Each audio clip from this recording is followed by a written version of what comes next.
ESIC medical college Alwar में अभी तक आपने काफ़ी सर्जरी कर चुके हो। इनमें से कुछ सर्जरी ऐसी हैं जो सिर्फ़ 8 ईएसआईसी मेडिकल कॉलेज। नमस्कार दोस्तों, आज हम मिलने जा रहे हैं डॉक्टर महेश सोनवाल जी से, जो कि मेडिकल कॉलेज ईएसआईसी अलवर में यूरोलॉजी डिपार्टमेंट के हेड हैं।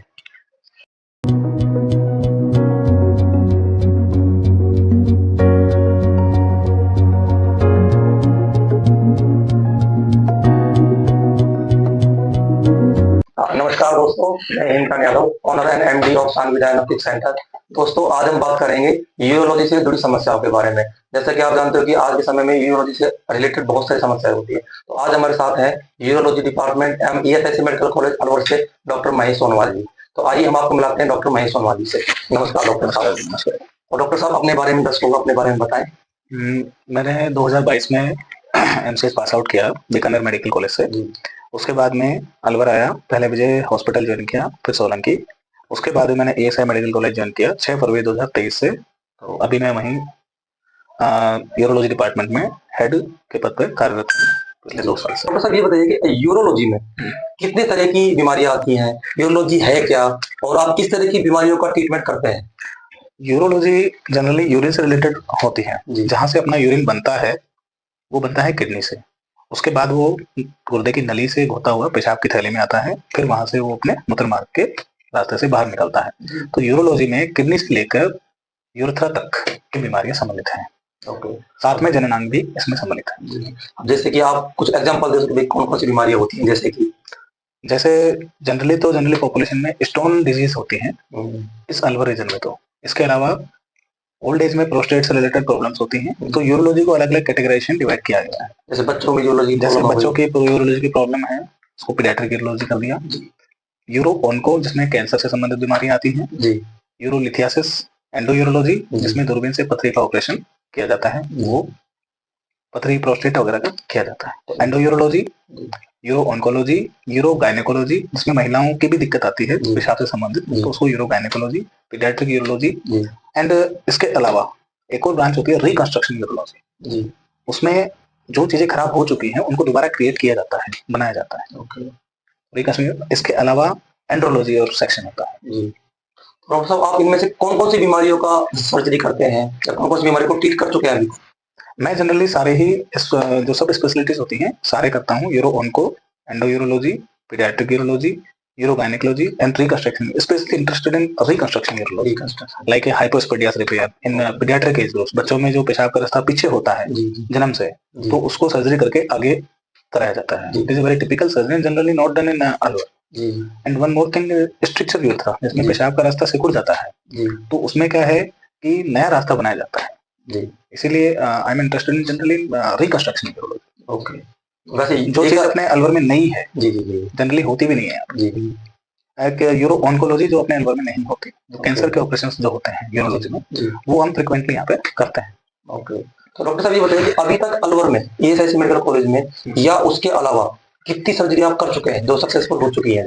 अलवर में जब से मैं आया हूँ, यानी कि ईएसआई मेडिकल कॉलेज जब से मैंने ज्वाइन किया है, तब से लेके अभी तक 2200 से 2300 के आसपास सर्जरी हो चुकी है। इसमें आपकी ईएसआईसी भी है और नॉन ईएसआईसी? ये सिर्फ ईएसआई का डाटा, ओनली ईएसआईसी में। और उसके अलावा बात करें तो उसके पहले जो मैंने ईएसआई में ज्वाइन करने से पहले जो सर्जरीज की हैं वो और ऐड करने पड़ेंगे।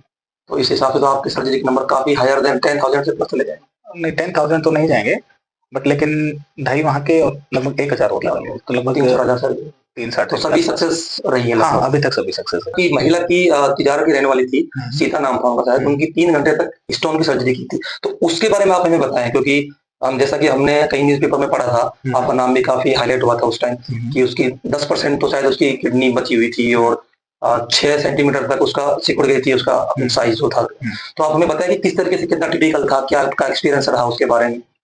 जनरली किडनी जो सिकुड़ती वैसे नहीं है, वो जब सिकुड़ेगी जब उसमें बार बार इन्फेक्शन होगा। ओके। एक बार इन्फेक्शन हुआ तो जो घाव बनेगा, वो घाव जब भरेगा तो फाइब्रोसिस होती है। तो किसी एक एरिया पे इन्फेक्शन हुआ, वो जब हील हुआ तो स्कार बन गया।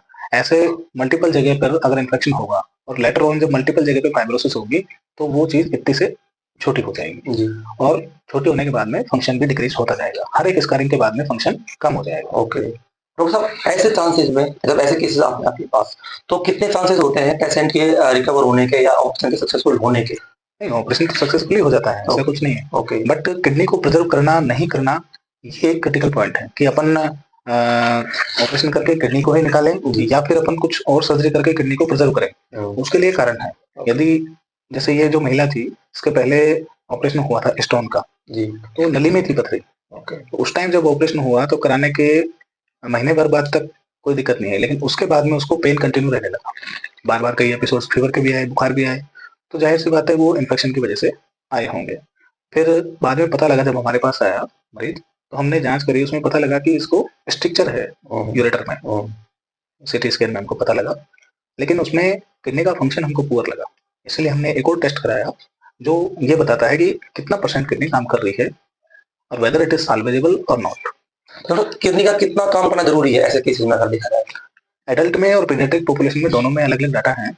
एडल्ट में if kidney is less than 20% then we have to remove it, और पीडियाट्रिक एज में it is up to 10%। Okay. तो डॉक्टर साहब जब ये केस आपके पास आया इस महिला का, तो आपको क्या लगा था? क्योंकि 3 से 4 घंटे आपकी सर्जरी चली थी, तो उस वक्त माइंड में बहुत सारी चीजें आती हैं। बिल्कुल, प्री ऑप ऑपरेशन से पहले हमको ये डिसीजन लेना था कि we whether we go in open surgery और in laparoscopic surgery, but we start with open, but we start with laparoscopic surgery. Okay. But I patient को पहले ही समझा दिया था, क्योंकि बार बार इन्फेक्शन हुआ तो उसकी वजह से किडनी के चारों तरफ जो फैट होता है वो भी डेंस हो जाता है, तो वो बिल्कुल चिपक जाता है उसके। तो ऐसी कंडीशन में दूरबीन से सर्जरी करने में दिक्कत आती है, क्योंकि जो नसें खून की नसें किडनी में जाती हैं वो भी बिल्कुल अडेयर होती हैं, चिपकी हुई होती हैं। ऐसी कंडीशन में अगर उसको अपन डिसेक्ट करते हैं तो कई बार टीयर हो सकता है, या बड़ी बड़ी वेसल्स होती हैं उनमें भी ट्रॉमा हो सकता है। इसीलिए हम पहले इसको दूरबीन से देखा, अगर हमको लगता तो हम उसको उसी से कंटिन्यू करते, नहीं तो ओपन करते, ये पहले ही समझा दिया था उसको। लेकिन पेशेंट ठीक था, डिसेक्शन अच्छा हुआ और कोई इंजरी नहीं हुई, पेशेंट सेफली ऑपरेट हो गया, ऐसे कोई दिक्कत। उसके बाद अभी भी वो सही तरीके से पेशेंट है, कोई पेशेंट भी खुश है। एक और कारण है उसको निकालने का, अगर हम नहीं निकाले उस किडनी को जो खराब हो चुकी है, तो यदि स्टोन उसमें पड़ा हुआ है तो फिर दोबारा कभी न कभी इन्फेक्शन होगा, ठीक है, तो उससे फीवर उसको कंटिन्यू रहेगा, आ जाएगा फिर चले जाएगा, ठीक नहीं हो पाएगा। या फिर ऐसा होगा कि किडनी खराब हो गई तो बाद में पेशेंट को बीपी डेवलप हो जाएगा, ब्लड प्रेशर, ठीक है, जो अगर निकाल देते हैं तो नहीं डेवलप होगा, इसलिए हम उसको निकाल देते हैं ताकि पेशेंट को ये चीज डेवलप ना हो आगे। ठीक है। डॉक्टर साहब ये बताइए कि किडनी के खराब होने में क्या क्या चांसेस होते हैं?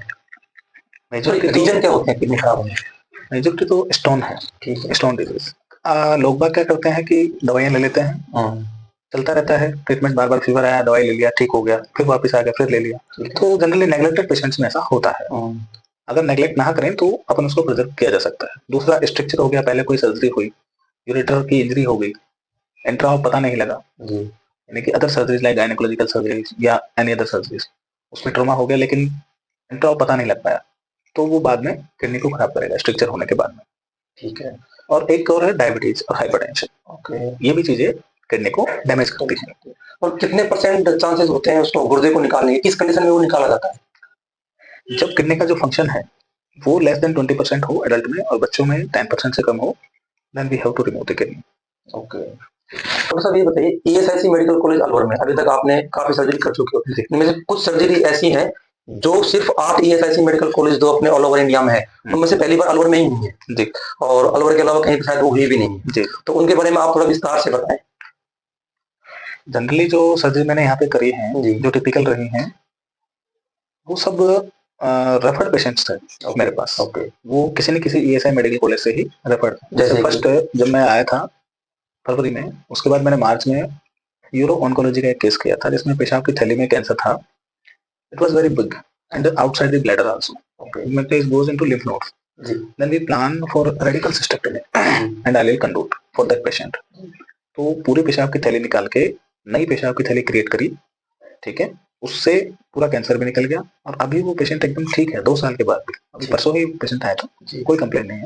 उसके बाद हमने दोबारा सीटी स्कैन भी कराया, देयर इज नो रिकरेंस, कोई दोबारा भी नहीं हुआ कैंसर उसको जी।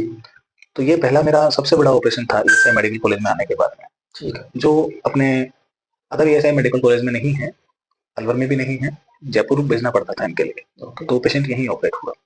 इसके अलावा जैसे पीडियाट्रिक यूरोलॉजी है, ठीक है, वो अदर ईएसआई मेडिकल कॉलेजेस में नहीं होता, अपने अलवर में भी बहुत नहीं होता है, उसके लिए जयपुर भेजते हैं पेशेंट।